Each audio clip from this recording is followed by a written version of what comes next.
Hello everyone, my name is Alex Sampson, and the leadership case that I did was on Derek Jeter.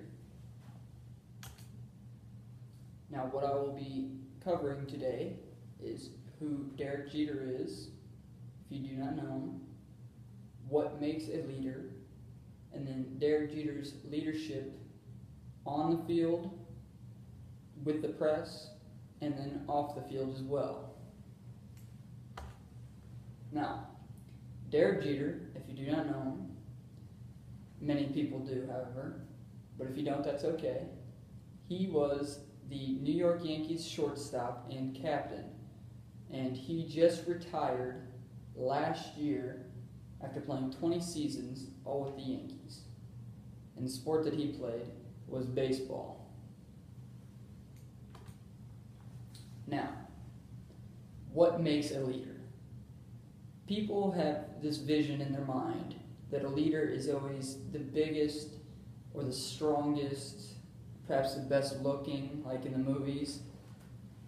But that might have been the way it used to be when there were Indian tribes running around, and it was always the biggest guy that was the leader because he was the strongest and do the most. But now, a leader is not always the biggest or strongest.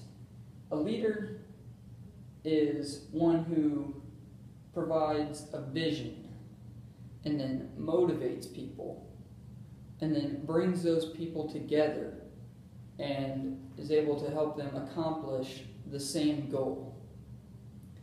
Leadership is now more of a non-physical quality, whereas maybe in the past it used to be a physical quality. Now, there's other leadership qualities as well. One is being respectful. You have to treat everybody fair. You cannot show favoritism to anybody. You have to know people's boundaries and respect them. You have to be confident. You have to know your own abilities. You know what you can do and how well you can do it. And you have to be able to know you can get the job done. You can help others achieve their own goals. You have to be adaptable. Life is going to throw you many situations, and you have to be able to react and overcome those odds. It's like the story that we read for one of our assignments earlier this semester. It's about the captain who sailed to Antarctica with his crew. And in that story, they came across many situations where they could not have even predicted it to be like that.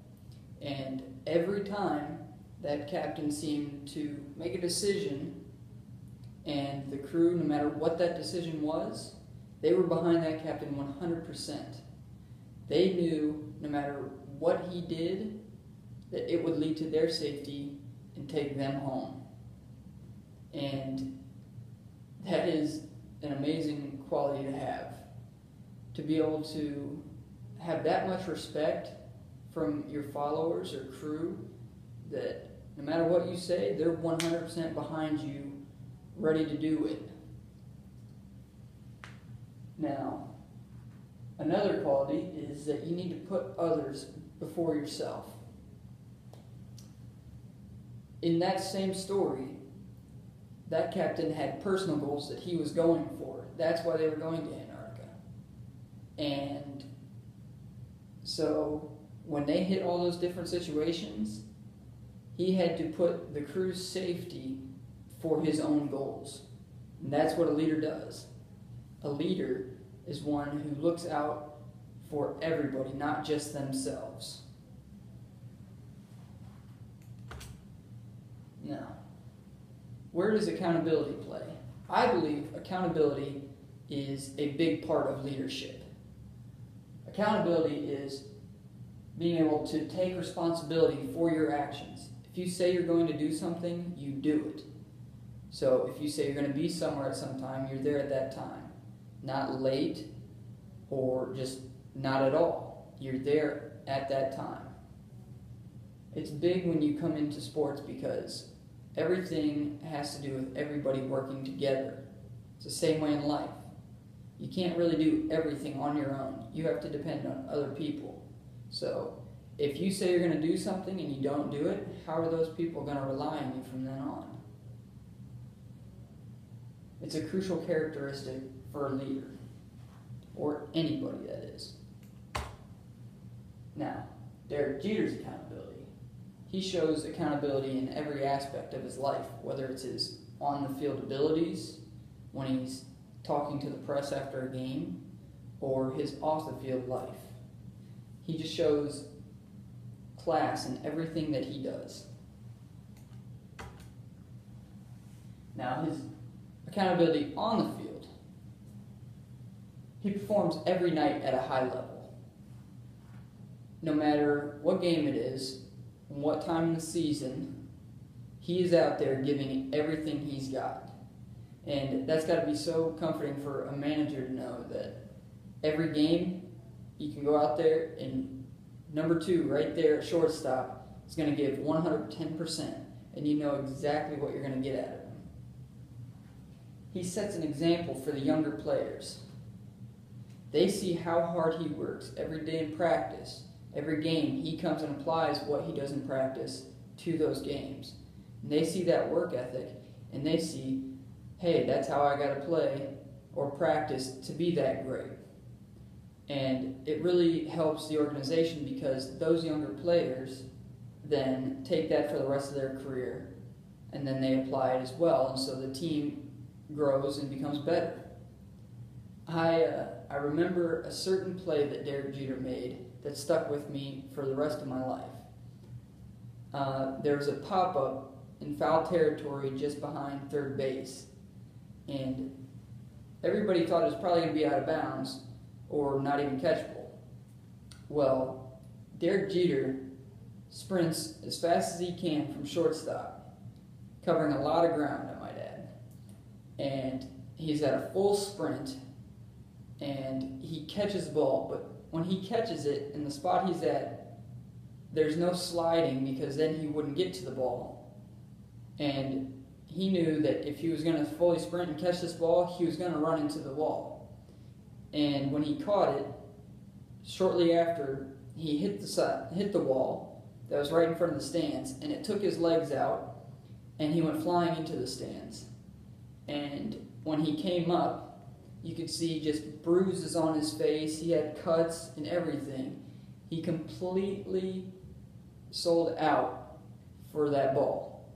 And his teammates saw it. He put the team's goals of getting outs and winning games over his own personal goals and over his own safety and his body. Now that is amazing because it stuck with me and showed that's exactly what I need to do every game, every inning, every pitch. I need to be 100% committed to this game. If not, how am I going to get better, and how is this team going to get better? He was one of the most clutch players in sports, any sport really. He always seemed to come up with the great defensive plays or the big hits at crucial times in the games. It really showed, and it summed up his career because his last at-bat as a professional baseball player was a walk-off hit to win the game. So, I mean, there's really no other player that you'd expect to have that than Derek Jeter. And his accountability on the field is really proven with the stats that he put up in his career. He was a career .310 hitter, which is astonishing if you know baseball.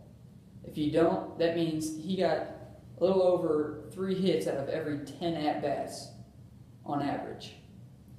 And baseball is a sport of failure.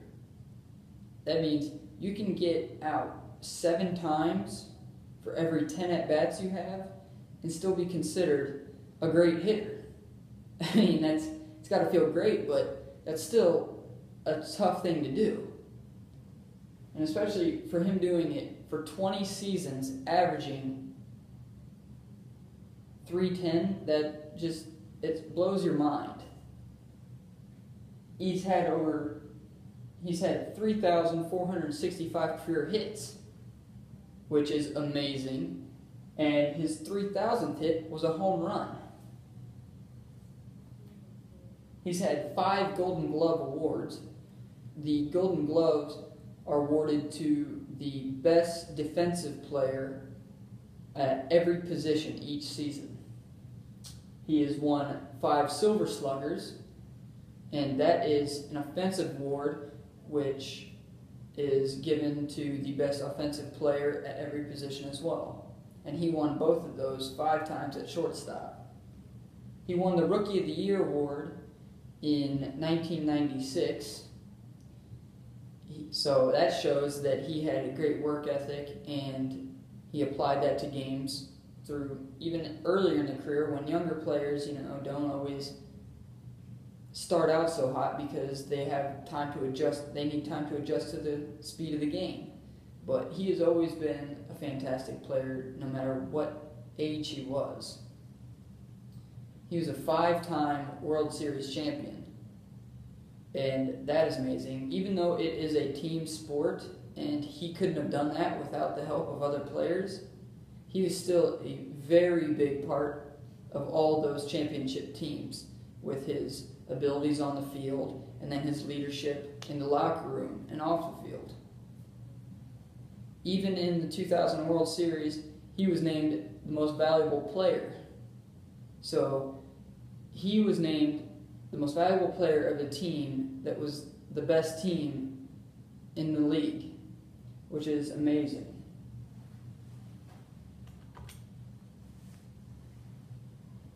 Now, probably one of the more important aspects of his accountability was when it came to off the field and dealing with the press. The press in baseball is a lot different than what it is in any other sport. There are very, very many more opportunities for reporters and other media to get a chance to talk to the players, whether it's before the game, right after the game, or they also have their press conferences after the games as well. But Jeter, he truly believed in the there is no I in team aspect. He never talked bad about a single player throughout his career when it came to interviews. When he was asked what his opinion was on the struggles of another teammate, he would simply bring up a fault that he made, or that he left a runner on base, or made an error, or didn't come up with a big hit in a certain time. He would bring out his own faults in the game rather than talk down about other teammates. And he would always tell if a pitcher didn't have the great game, he said, the Yankees lost as a team tonight, and there's not one single player that had more to do with that than another.